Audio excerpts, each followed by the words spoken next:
O tema da mensagem de hoje, eu acho que ele nunca foi tão urgente. A gente está vivendo um momento em que tantas pessoas têm sido atacadas na sua mente, mesmo tendo bases muito bem firmadas na sua fé.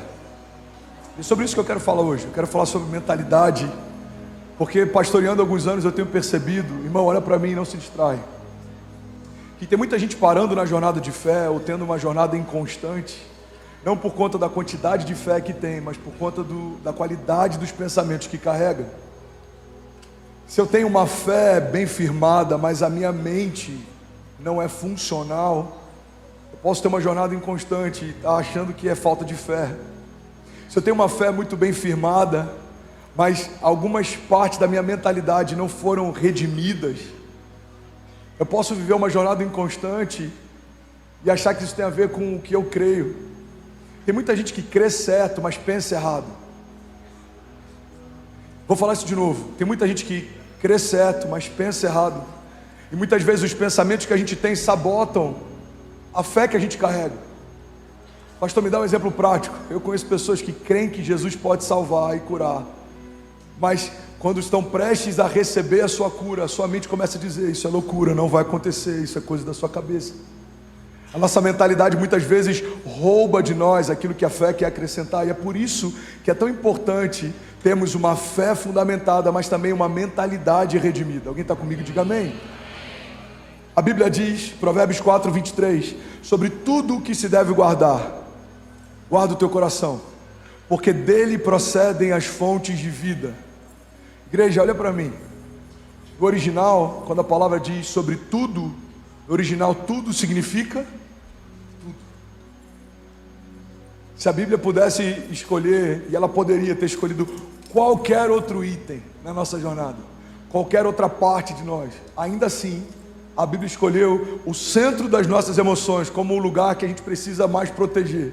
A Bíblia diz sobre tudo que se deve guardar, sobre todas as coisas, sobre todas as áreas. Guarda o centro das suas emoções, porque é de lá que provém as fontes de vida. O coração, nesse entendimento bíblico, fala a respeito do centro das nossas emoções, fala a respeito dos nossos pensamentos, fala a respeito das nossas vontades.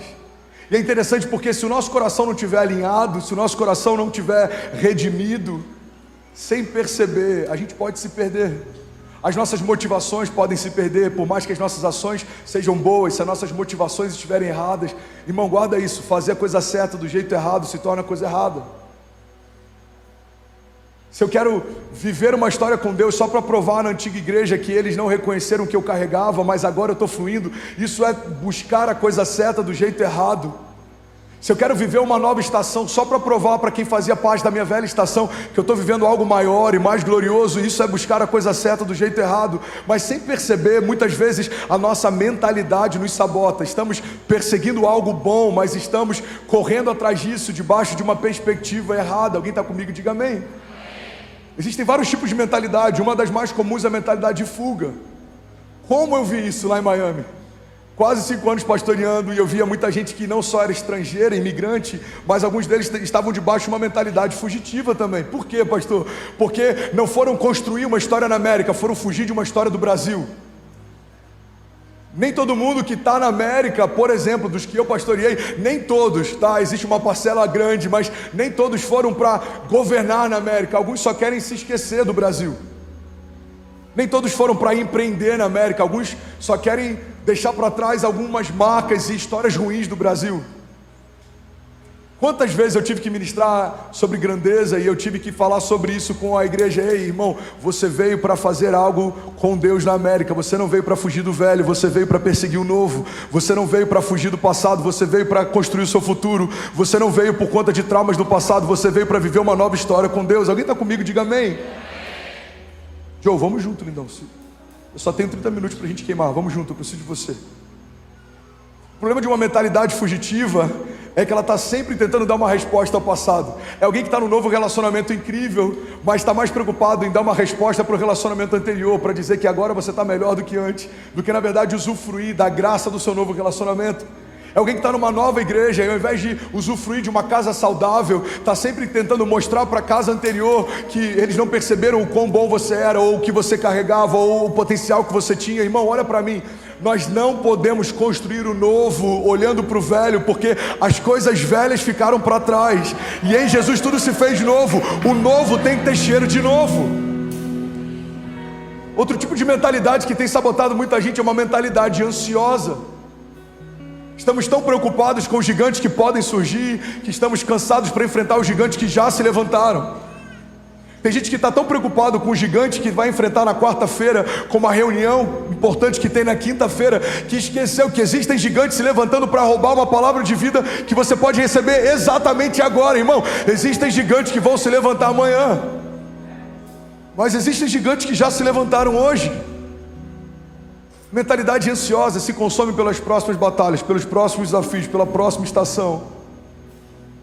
Um dos maiores problemas da ansiedade é que ela sempre coloca a gente num tempo que ainda não existe, e por isso a gente não consegue militar com aquilo que já está acontecendo. Eu lembro de um livro que eu li alguns anos atrás, e o autor dizia mais ou menos assim: o problema da gente viver sempre com uma expectativa para o futuro é que quando aquilo que um dia era futuro se torna presente, vai encontrar a gente ausente, esperando o próximo futuro chegar.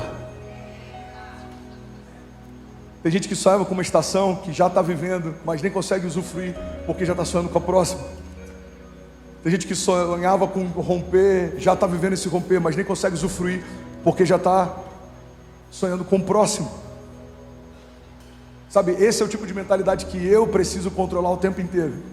Porque a gente está vivendo um romper, e a nossa igreja está com 6 mil pessoas, 8 mil pessoas, 600 pessoas se batizando a cada 2 meses. Mas se eu não vigiar, minha mente já está preocupada com o porquê não temos um espaço para 3 mil crianças ainda. E ele vai ficar pronto, a gente vai inaugurar. E aí a minha mente, ela quer me levar para um lugar que eu já vou me preocupar. Por que não temos um auditório para 6 mil pessoas por culto ainda? E a gente está sempre perseguindo o próximo. Pastor, isso é ruim? Depende.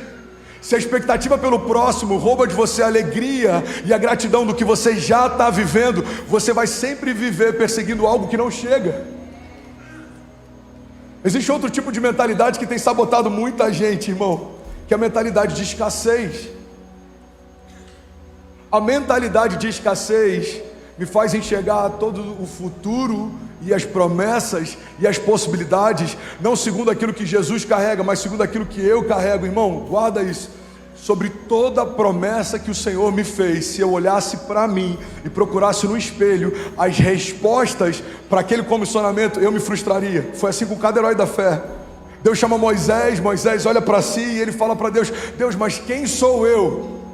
A resposta de Deus para Moisés é: eu estarei com você. Talvez a expectativa de Moisés era que Deus pudesse falar algo bom a respeito dele. Quem sou eu? Moisés, você é o cara, você foi preparado para esse tempo, você foi ensinado para esse tempo, você é forte, você é corajoso. Não é isso que Deus fala.